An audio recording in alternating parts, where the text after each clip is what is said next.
Hey, what's up guys? Welcome in. I just recently finished my VRising playthrough, and I thought I'd make a little video about showcasing some of the things I wish I had known when I started playing that would make my playthrough probably more enjoyable.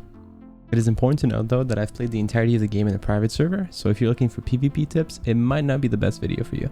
I'd also like to say that I'm going to try to keep things as spoiler free as possible, as it is intended for new players, but since it's a tips and tricks video, there is going to be some mechanics and some gameplay spoiled a little bit. So the first thing I want to talk about is straight in the main menu when you're going to be creating your new server, and that's only applied if you're creating a private game, by the way. You cannot do this if you're joining an online server, obviously. Just go into play, create game, private game, and click on advanced game settings over here. If you already have your world created and you want to access this part, you can easily do it by going into load game, selecting the world, and then clicking on edit settings at the bottom right over here, which will lead you to the same exact page. What is really cool about this is that you can tweak plenty of settings. Vanilla is a little bit grindy, a little too grindy for my liking, and there's some things that are obviously designed for PvP. So if you're not a big fan of the vanilla settings, you can change plenty of things here to tweak your experience to what you want it to be. Let me share some of the settings that I personally really enjoyed changing. The first one, which will save you an insane amount of time, teleport bound items over here. This was mostly designed because of PvP. It pretty much makes it so you cannot use teleportation with certain items, which will just increase the running back and forth between your farming location and your base. So I would recommend turning this off if you just want to save a bit of time. Something else that I like to change is the inventory stack multiplier, which will allow you to carry more of a specific item in your inventory in one slot, which can, again, make your experience a little less tedious and just save you some time without necessarily tarnishing the vanilla experience. And the last thing I'm going to point out is the crafting rate, the refinement rate, and the servant convert rate, which are very slow vanilla. I personally turn them down quite a bit because I don't really see how having to wait right next to my crafting table or making 3 of the same crafting bench would increase my enjoyment of the game. So I turn these up just so it just happens a little faster. Another quick tip that's related to what we just talked about, if you're going to be playing on a PvP server or just not a private server, a server where you cannot teleport with your items, it is very preferable to build towards the center of the map because you won't be able to use these way gates to get back to your base. You'll have to, every single time when coming back from a farm run or something, you'll have to ride back with your horse, which can be extremely tedious if your base is like all the way south, all the way west, having to go from the Cursed Forest all the way back to the Farbane Woods every single time you want to farm something that you can find in the Cursed Forest is extremely tedious. So having a base in the middle will help with that. So definitely want to do this if you don't play in a server where you can TP with your materials. Next, I want to talk about seeds. Seeds are great in this game because once you plant them, they'll grow, and then when you harvest them, they'll keep growing again and again. So the more seeds you get, the better. So the next thing I want to talk about is about blood percentages. So if you look at every soldier over here, we have a 67%, a 16%, and a 5%.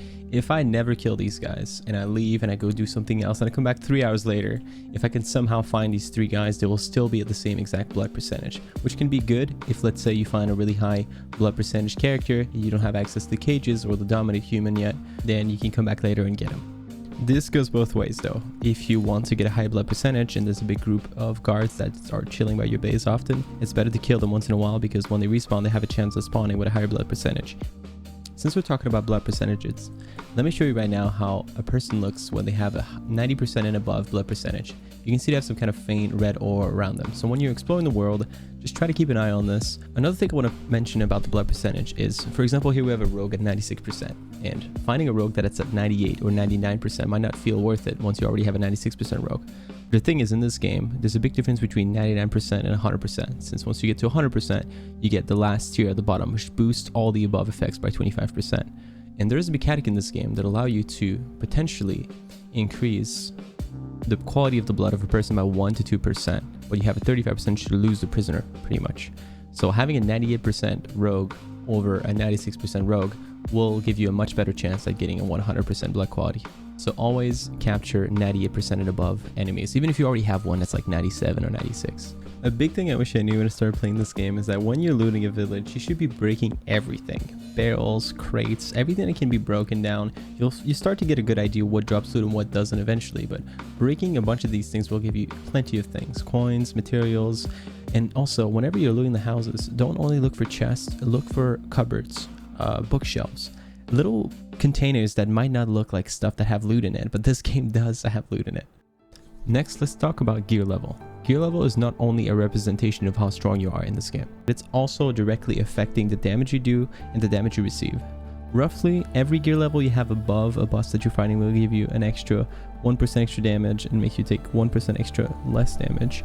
And whenever you're under level, each level will make you take an extra 4% damage and you'll do 4% less damage. I also want to quickly mention consumables. Consumables are pretty good in this game because they last a whole hour. They're also pretty easy to craft and they'll give you some extra damage and resistances. I think the best way to unlock recipes in this game is to just farm towns and kind of do what I said earlier in the video. Kill everyone, break everything, loot every chest, cupboard, bookshelf, anything that you can loot, and then just spend that money on vendors. They reset every 20 minutes or so. Just come back every 20 minutes, buy what you need, and then come back later. Just in case you're wondering, here's the location of the first 2 vendors.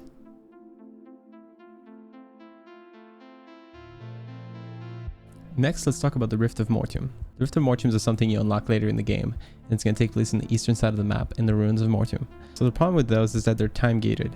So when you see them, you want to do them. And if you didn't do it when the timer popped up, you're going to have to wait a good like 20 or 30 minutes before it pops up again. So when you see them on, you should do them if you have the required level.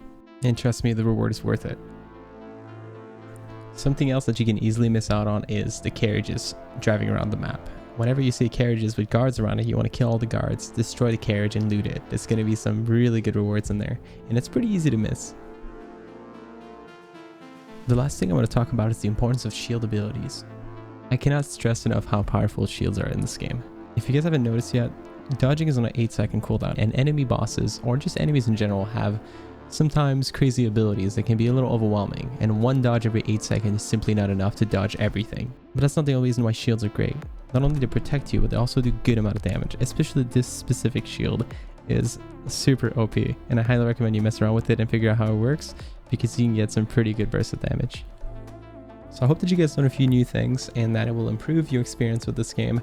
And if you guys have any new tips or things that I haven't mentioned or you think were worth mentioning, please do not hesitate to comment. And as always, if you guys enjoyed the video, drop a little like and comment. It does help a lot. And also, if you want to check us out on Twitch, I stream most days from 10 AM to 4 PM EST. And yeah, you're welcome over there. It'll be a pleasure to have you. We have a super friendly community and we stream a variety of games. But anyways, I hope you guys have a good issue day and I'll see you next time.